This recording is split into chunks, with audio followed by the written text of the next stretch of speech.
Hi, everybody. I am really sorry I can't be there with you in person, but trust me, I am there with you in spirit and all the amazing souls that are sharing their knowledge with you today and learning from each and every one of you.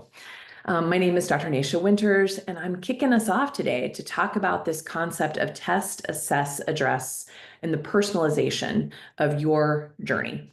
So what happens at every medical conference I attend, whether it's conventional, medical conferences, whether it's integrated medical conferences, whether it's patient-driven medical conferences, is that everyone gets seduced by the thing, right? The protocol, the new sexy tool, the new sexy device. And believe me, I do the same. So it's nothing to be ashamed of. It just is. It's our human nature. It's sort of our internal raven, if you will, of always seeking the new shiny objects. But at the same token, I want to help you understand that what these conferences are really about is more about sort of window shopping. It's not that you have to go and purchase every single thing you see, but it's that you're learning what's out there and available. And then with the right tools, which we're going to talk about today, you can determine if they are a fit for you, either a fit for you as a clinician bringing these types of tools into your practice, or a fit for you as a patient going through your own journey to see if some of these tools might be warranted in your own journey. Oops. All right, we'll get there. A couple of basic disclosures you can read on more so we save our time together. Good old Eli Jones, an amazing oncologist over in the 1920s that really, this quote sits above my desk, by the way, which is that of do not get so taken up by the cancerous condition that you forget the most essential part of your treatment, the general condition.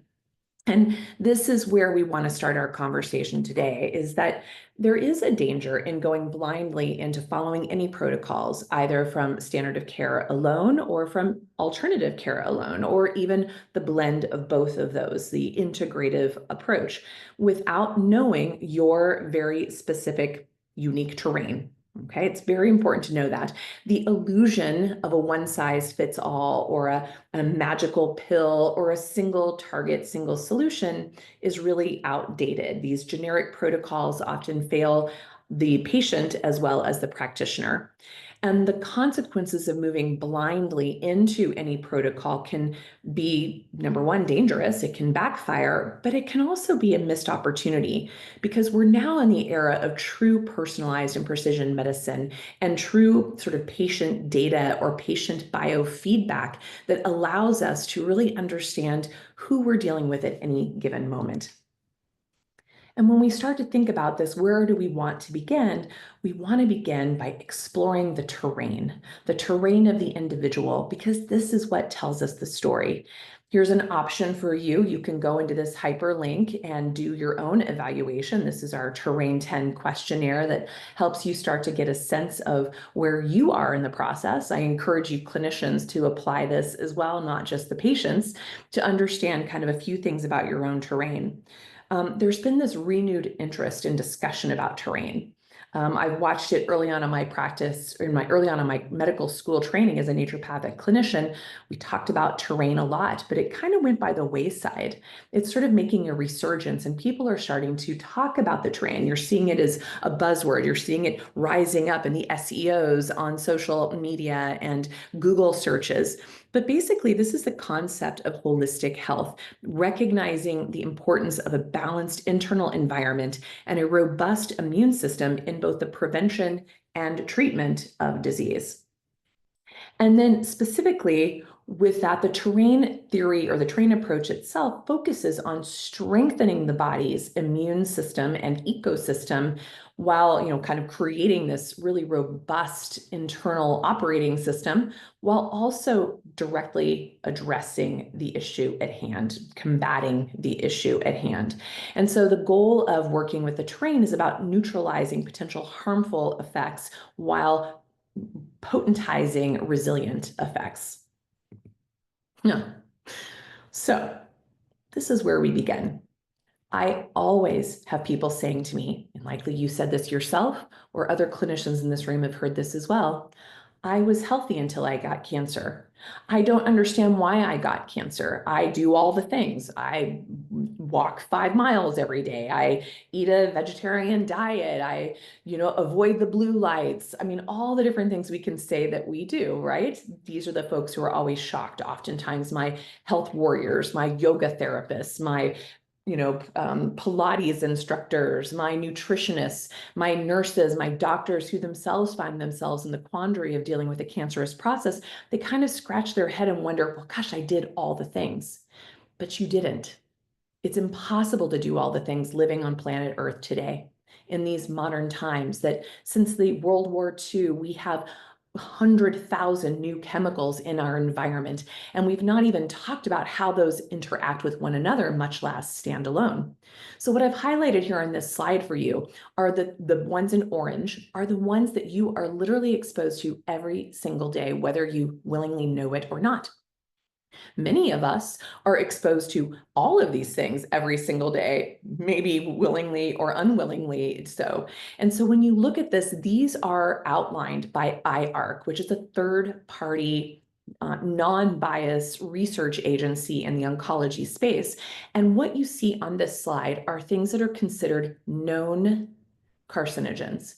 And these bright orange ones, so light pollution, artificial flavoring and coloring, sodium benzoate, which is one of the sort of preservatives, pesticides, including glyphosate, ultraviolet rays, and it's actually not so much the ultraviolet rays that are a problem, but what they're interacting with inside of you. Exhaust, engine exhaust, air pollution, these are known carcinogens. So that's where when folks think I'm doing everything right, but hey, maybe you're going for that 5K run along a busy road, or maybe you're doing all the right diet and lifestyle, but you're sitting up in front of your computer screens at 2 a.m. doing doomsday scrolling. Or maybe that beautiful coconut milk that you're drinking every day is loaded with carrageenan as a stabilizing agent. Or perhaps you're trying to stick with more of a vegetarian or a plant-based diet, but you're eating foods that are more closely related to factory than an actual farm. Just examples of things that you are being exposed to on a regular basis, things that our grandparents and our great-grandparents never came in contact with. My teachers in environmental medicine, Dr. Walter Crinnion and Dr. Joe Pizzorno, wrote an amazing clinical textbook about environmental medicine and its impact on disease in general, and specifically entire sections in that textbook on cancer. This is a really powerful textbook on clinical environmental medicine, something if you want to dig deeper to dig into this. But these things are real, and they're things that we do not talk about, and that industry makes sure that we do not talk about without then classifying us as orthorexics. So if we're questioning what goes into or onto our food, we're considered mentally ill, right? Or if we are someone who is questioning the narrative of our farming practices or our food resources, we are considered conspiracy theorists or outright loons. So that's just something to consider. The other thing I want you to consider just at the very biochemical fundamental level here is this idea that at the source of this, and we're going to talk about this further in a moment, is our mitochondria. These are the little organelles within each of our cells that are the receivers of all this information, right, that we're looking at on this slide, all the information that we're giving them. And these high lipid content mitochondrial membranes accumulate many lipophilic or fat-loving toxins such as polycyclic aromatic hydrocarbons, alkylating agents such as our chemotherapies, metals such as lead, cadmium, which can be found in a lot of our favorite chocolate, mercury, which is from our coal burning plants, xenobiotics, arsenic from our rice and chicken resources, xenobiotics, mycotoxins, just to name a few. These little mitochondria are also very susceptible to pollution because of the presence of cytochrome P450 enzyme pathways in our liver that help to detoxify these accumulated chemicals. And if our phase 1 or phase 2 are not working properly, for instance, if our phase 2 isn't working, but our phase 1 is, we can actually make the toxins we're exposed to even more toxic.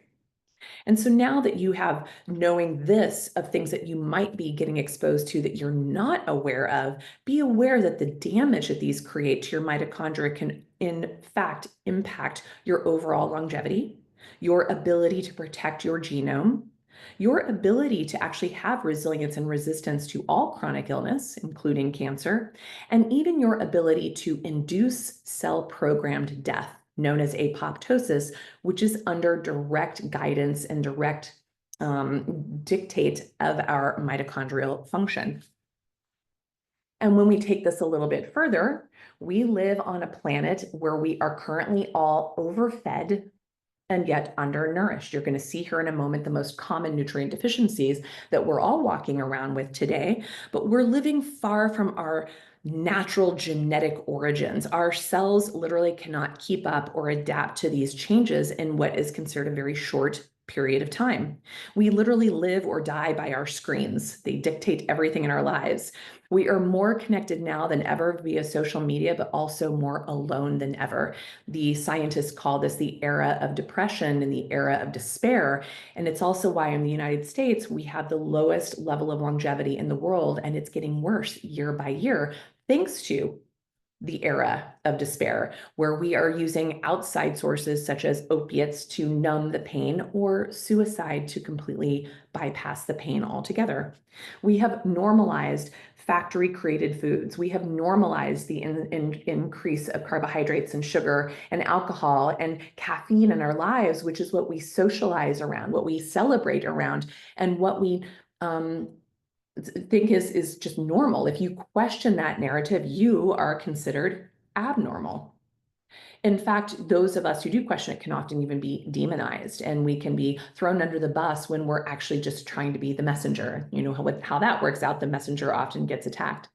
We will self-medicate with things like carbohydrates, sugar, alcohol to make up for the lack of sweetness in our lives. We no longer cook.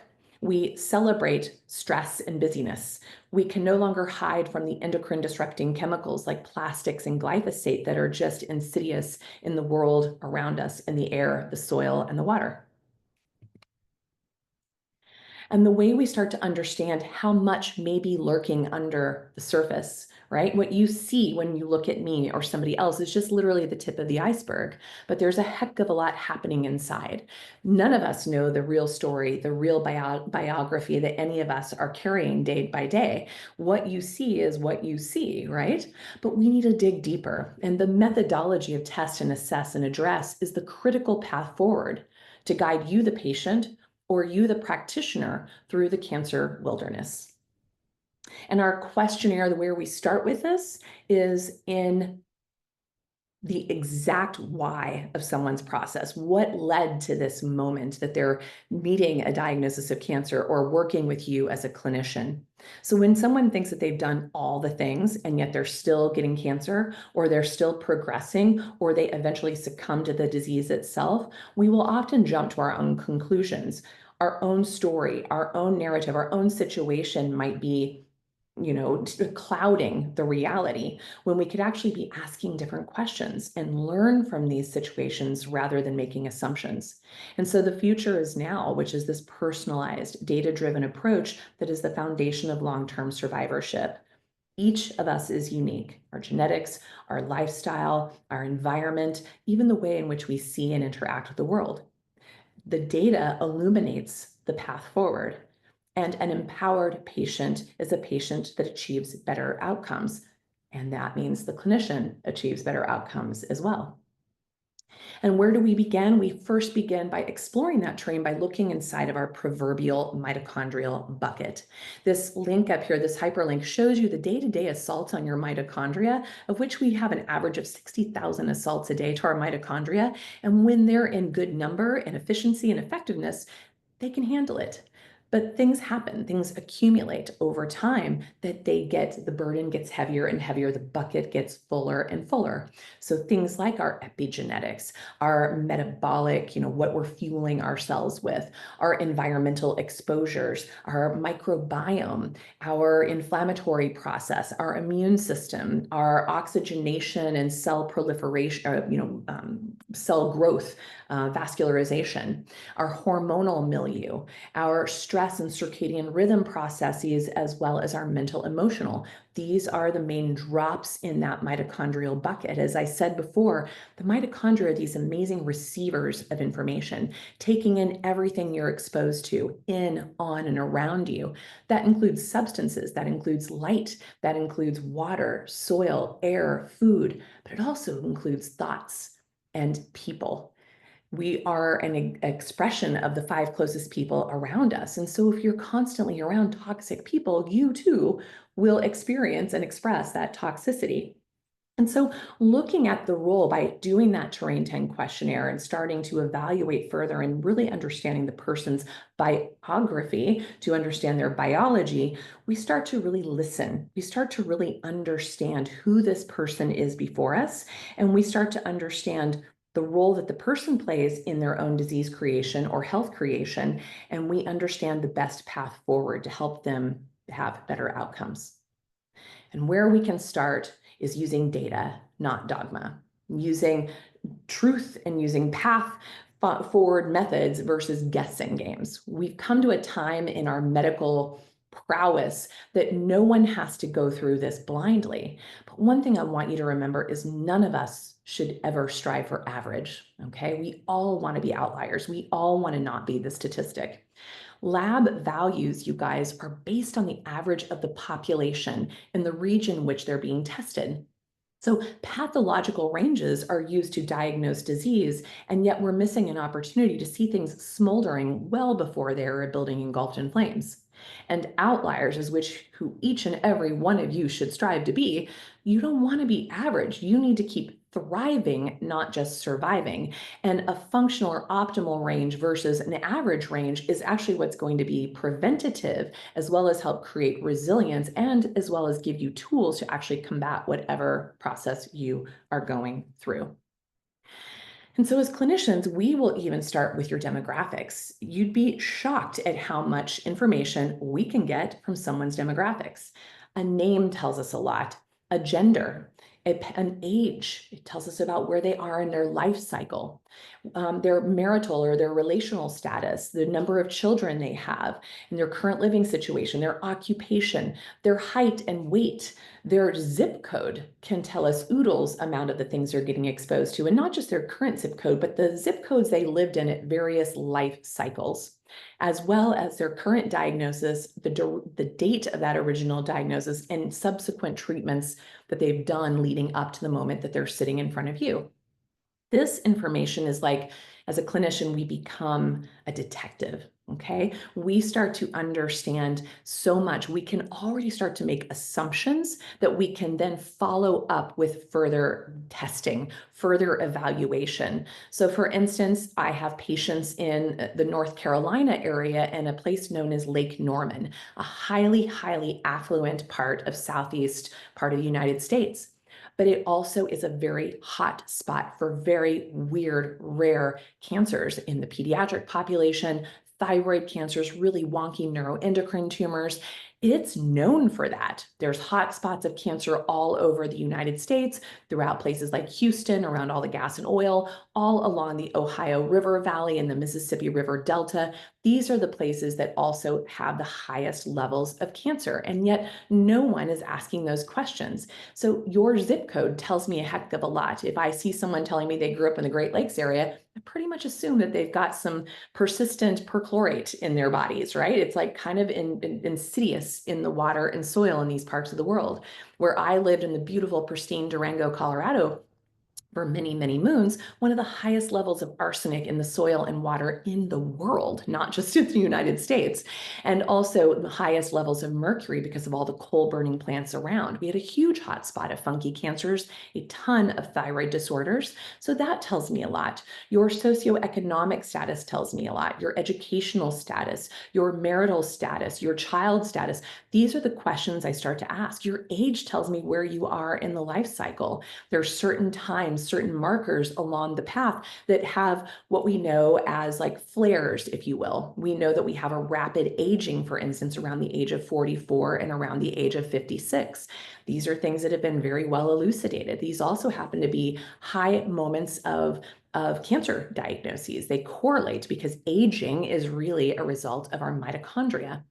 So our longevity is based on the health and wealth of our mitochondria. And so there's these big shifts that happen in our physiology just chronologically that are very, very interesting to consider.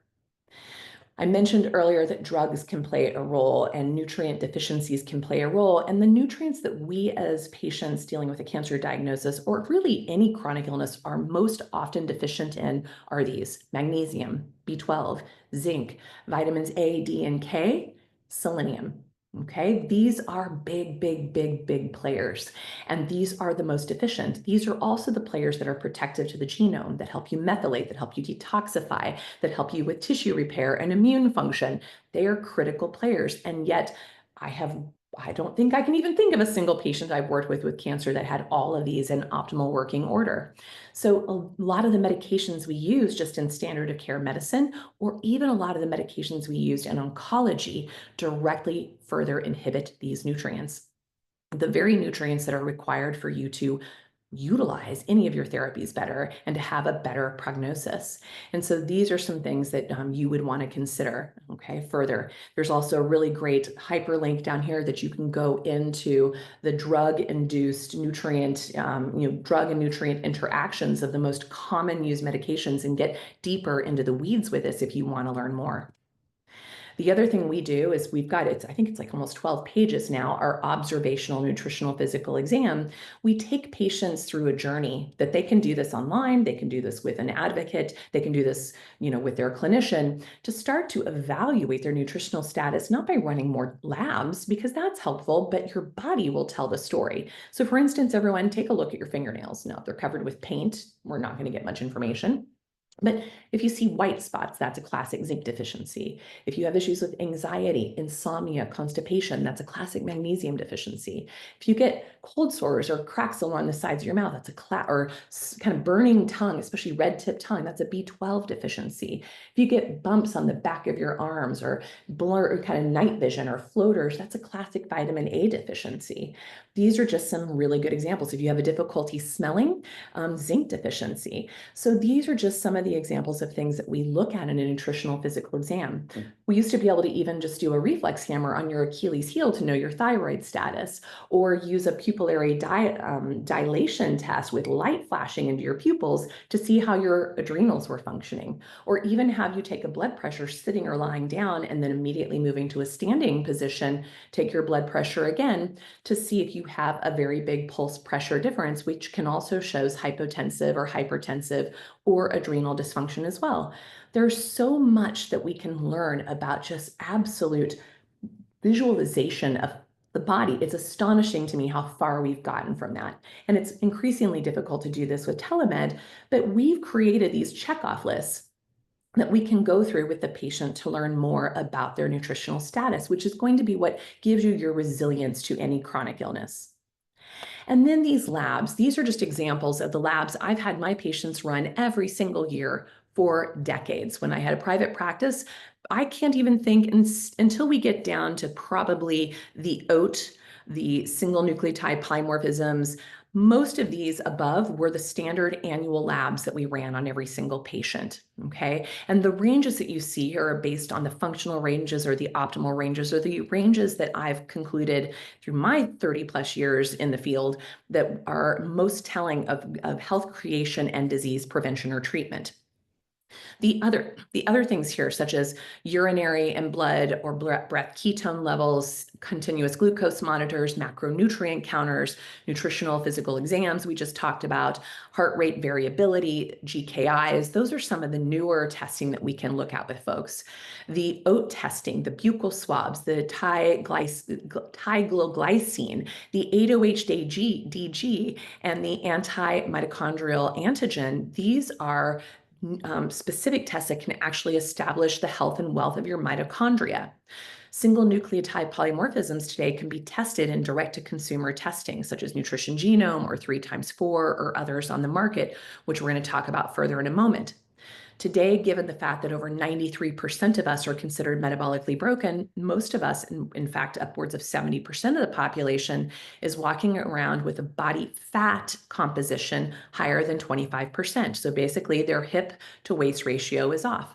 And then we talk about these questionnaires. We can talk about your Terrain 10. We can talk about your adverse childhood events score. We can talk about signs and symptoms. We can look at personal and family medical history. There's so many ways to tell a story about a person's terrain. And probably the most telling for me throughout my practice and what my patients have kind of given the name for the trifecta, the almighty trifecta, these three tests together: the lactase dehydrogenase, the high sensitivity C-reactive protein, and the sedimentation rate tell a tale. These are the hyperlinks here that I've given you so that you can go into the deep dive about what each of these mean, what each of these establish, because any one of them on their own are prognostic in a cancer diagnosis and a cancer response to therapy. But collectively, there's a few studies here that talk about this. Together, I have found personally that these three as a collective are far more telling than any tumor marker and any imaging done.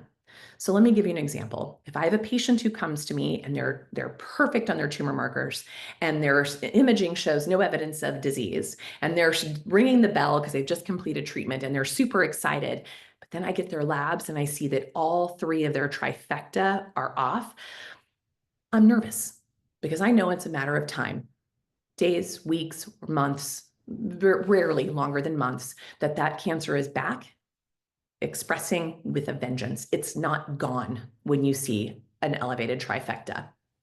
The opposite is true, is if I have someone who's got some questionable things happening on their imaging, elevations of their tumor markers, but their trifecta is perfecta, that tells me that patient is still in the driver's seat, not the cancer. And that despite them having cancer, they are managing it like any other chronic illness. And so it's very important to stabilize these three tests. This is very, very important. And then don't ever underestimate the power of a good old CBC. This is typically run routinely on every single cancer patient, not because of the way I use it, but because they run this test to see if you have white blood cells high enough to get your next dose of chemotherapy or your next dose of targeted therapy or your next radiation treatment. And yet, if you want to dive deep into a 90-minute lecture I give breaking down the CBC, that's how much time it took to really show you how this is an incredibly powerful, inexpensive tool that you can run on your own if no one else is willing to run it for you for less than $10, a pop.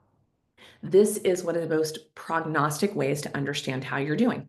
The CBC with differential is incredible. The white blood cells, for instance, if they're chronically low during treatment, standard of care wants to give you things like Neupogen and Elasta to get it falsely raised enough to legally feel comfortable to give you another dose of chemo.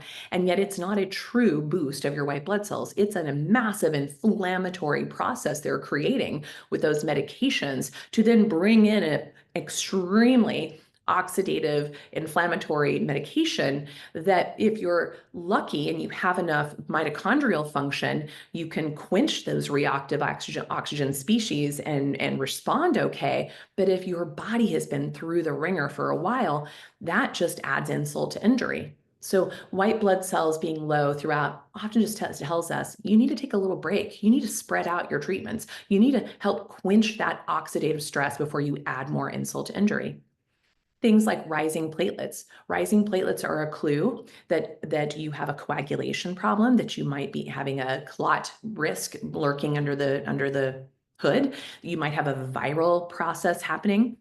But it also, platelets rising can also be prognostic in showing cancer progression. Rising monocytes are the same thing. That shows something known as the macrophage shift from a phase 1 to a 2 to 1 or 1 to 2, depending whether they're rising or lowering. That is also a moment when you start to see the monocytes rise, you start to recognize that the cancer is now cloaking itself from the immune system, and it's increasingly harder to find those cancer cells, target them, and kill them. A neutrophil to lymphocyte ratio is is actually known as a prognostic indicator of overall survival across the board. All of these things, by the way, are filled up in the references section, so you can go down all the rabbit holes you want to read these PubMed studies to show that these aren't opinion, these aren't naturopathics, wonky ideas about how to read a lab. This is what I've learned from books such as, I want to make sure I'm looking at my notes for this, because I've spent 33 years studying the likes of Datis Karazian, Dickon Weatherby, Wallach's, kind of general diagnostics. There's so many amazing lectures I've learned. People like Wayne Sedano, Michael Wald. These are some of the areas that I've studied in person in training, in reading, and following, plus 30 years and millions of metrics later have elucidated a lot of patterns, which are also well clarified, classified, and articulated in PubMed studies. So the things I'm describing here, you could simply take any one of these and just Google in a PubMed or search in a PubMed, HCT, which is hematocrit and prognosis in cancer, or poor neutrophil to lymphocyte ratio and prognosis in cancer, or rising platelets and prognosis in cancer. And suddenly you start to realize we are missing an opportunity by digging deeper to even know if the very therapies we're taking, be it standard of care or alternative care, are helping or hindering the process. And then what we have our clients do is we have them create these spreadsheets so they can see the trajectory, so they can see the patterns, because a single point in time means very little. You have to have comparisons to understand the story, right? So if you just have one day where suddenly you have a high CRP, but everything else is okay, well, that could be that you stubbed your toe that morning, or if just your LDH is high that day, maybe you had a really heavy workout, or maybe just your ESR is continuously high, and maybe that's just showing you've got some autoimmune issues, or maybe your white blood cells just tanked, but on the way to the ER or on the way to get your labs run, you were almost in a car accident, which created a major cortisol rush. These are examples of how labs need to be looked at over time and in comparison to be able to understand and elucidate the patterns. The other thing that's really hot topic these days is immune therapies, when, where, why, how to use them. In 2018, MD Anderson came out with something known as the prognostic score, which is a scoring system to see those folks who would have a better or a worse response to immune therapies. So basically, if you had 3 or more of the risk factors, you were less and less likely to have a good response with immune therapies. Weird that they created this scoring system and yet never used it. But I realized when that came out that I've been using this prognostic scoring system in my own process for decades.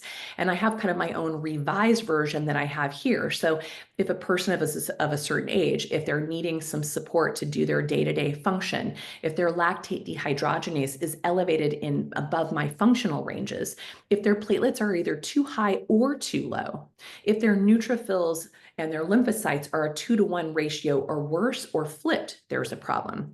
If there's any happening autoimmunity, there's an issue. Anything going on with the liver metastasis, liver, fatty liver, hepatitis, any of those things, that's an issue. And so these are the types of things that we started to look at, and we started to recognize maybe these patients shouldn't rush into an immune therapy. Maybe we should prepare them for it in a more thoughtful way. This includes in considering how assertive or aggressive you want to be with therapies such as mistletoe or Coley's toxin, or even dendritic vaccines, or any of these other therapies that you might be hearing about over this week together. And then SNPs. Talked about these earlier, single nucleotide polymorphisms. These are our blueprint, you guys. This is what we are born with, but it's what we have impact over, that we have autonomy over. We can change their expression on a regular basis. I want to get to my notes to make sure I hit some of my highlights given this short period of time. And so let's talk about the basic categories that you're looking at here. There's the drug response category. There's the high penetrance, meaning the high sort of familial or genetic gene risk. There's the nutrient deficiency vulnerabilities, and there's the optimization, dietary optimization. So for instance, SNPs like BRCA1 and 2, TP53, SIRT1, MLH1, MSH2, GATA3, MDN2. These are all considered high penetrance genes that can increase your risk of cancer, helping you know ahead of time to be more on target of digging under the hood, of looking at your terrain, exploring it so you can shore up and be more resilient to these types of diseases. SNPs along the CYP pathways, CYP1B1, 1A1, your 3A4, your CYP2R1. These I don't have as much listed here, but these are your drug response. These are your CYP450 enzyme pathways, showing how well you metabolize certain drugs, both conventional and off-label, and even certain nutrients and nutraceuticals. It can determine how fast or slow you metabolize those things. So for instance, an issue with your CYP2D6 affects your response to things like antidepressants, painkillers, chemotherapy, tamoxifen. Those are just examples. So knowing this up front, we then know, for instance, if you've got a CYP2D6 and you're looking to take tamoxifen, maybe you should look at indoxifen, which is a version that's already more processed and broken down and metabolized further downstream, that you, with some CYP2D6 issues, would do better taking versus the standard tamoxifen. About 70% of the population have a hiccup there. So why is that not looked at in a simple blood test right from the get-go to help you determine the better drug? Nutrient deficiencies, so things like MTHFR, that's going to show us folate and B12 metabolism. VDR or CYP2R1, these are going to show you issues with vitamin D synthesis. Your ACATs, your FAD-S1s and 2s, these are showing how you digest your fats. Your TCF7L2, these are things that show you your high propensity towards diabetes, but also someone that doesn't tolerate carbohydrates. These are folks that basically are destined for diabetes if they eat too many carbohydrates. These are the types of things we can help people know what diet is the best for them, when, where, and why.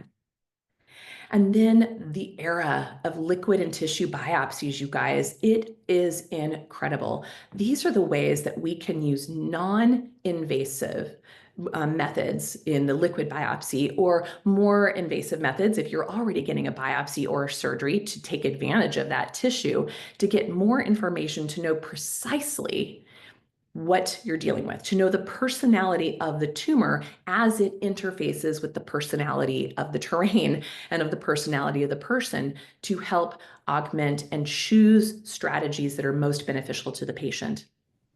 And so when we weave this all together, this metabolic approach that's looking under the hood at all of the things from their SNPs to their blood biopsies, to their lab tests, to their questionnaires, to what they're putting in, on, and around them. This simply test and assess process really elucidates a sure path forward. That pattern recognition and that hand-on evaluation helps with clinical decision-making and patient empowerment. And so things like this, you're going to hear from Dr. Winkler this weekend. I actually want to thank him for the inspiration behind this slide, is that there's this idea, this is kind of an old school, a resurrection of an old school idea that he and I learned from a chiropractor many, many, many moons ago, is when to push and when to pull back. Don't let the aerobic, dysaerobic conversation confuse you, because this isn't about an Otto Warburg effect. This is kind of old languaging around this, but basically, if someone's trifecta is perfecta and their inflammatory markers are not too high and they're not too oxidized, you can push a bit harder. But once they've reached that place where everything is on fire, you have to be very careful, because not only if you push too hard, you will push them off the cliff. This is where so many succumb to the treatment of cancer, not the cancer itself. So this was just an example of one way as clinicians, I train them to think about this, of when to push and when to pull back. And it's all of that testing we just went through that helps determine, including these little day of moments, doing a scratch test, looking at urine specific gravity, looking at how urinary and salivary pH align with one another, to help us determine where the patient is in that moment when they come into your office, this. So then you know how best to address them. Maybe that day isn't a day to do UVBI and a high dose IV vitamin C. Maybe you're going to do more of a quenching like a poly MVA or a curcumin IV, or maybe some DCA nebulized instead. Maybe that isn't a day to do the chemotherapy. Maybe that's the day to take a little pause, take a little chemo break. Maybe it isn't the day to rush into radiation. Maybe it's a day to take a break and maybe up your melatonin levels. Things like that is how we as clinicians think about it. But with all the sexy tools and all the sexy treatments and the price point that goes with those, if we do not address the fundamentals, we fail our patients and we fail ourselves. And so you have to determine the essentials of their health. How are they resting? What is their circadian biology? What is their diet? What is their community support? My version of the CDC is looking at the circadian rhythm, the diet, and the community. And in the context of these essential determinants, do they know when the moon rises? Do they know what the cycle of the moon is in? Do they watch a sunrise or set? Do they get out in nature more than 15 minutes a day? Do they know how they're digesting? Have they done a bowel transit time test by looking at how fast they're moving things through to understand how long they're holding onto their nutrients or dumping them? Do they know the source of their water? Are they getting access to clean air?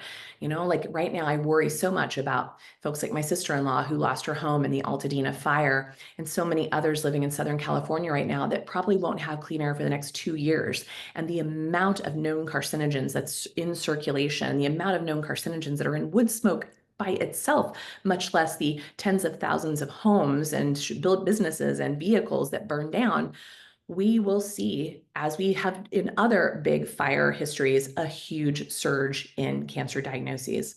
I'm also very happy that someone will be talking about the COVID impact. I think Dr. Winkler will be speaking about that because in our hundreds of clinicians in 43 countries, we've been collecting our own data to tell you that the spike protein is absolutely part of this essential determinant, and we need to be doing a lot more as clinicians to help clear that spike protein, even in those who never had the vaccine and even in those who never had the infection.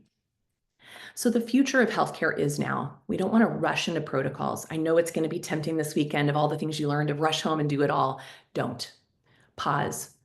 Learn. Truly know who and where you are. Only then can you chart the path and choose the right tools to take you where you want to go. And healing begins with understanding your terrain. And finally, using the test, assess, address methodology, be an outlier. Use the tools that are available to you today from the wonders of standard of care. Come through a different lens. Look at the prognostic indicators to help determine your success or failure of any given treatment. It's never one and done, and it's never one thing, and it's never one approach. It's never one target and one treatment. And what worked for me may not work for you, and what worked for you may not work for another. There's ways to learn more, whether you are a clinician or a patient who wants to apply this in your own lives or your own practices. There's different ways that you can access this. I've loaded you up with references because this is what I do.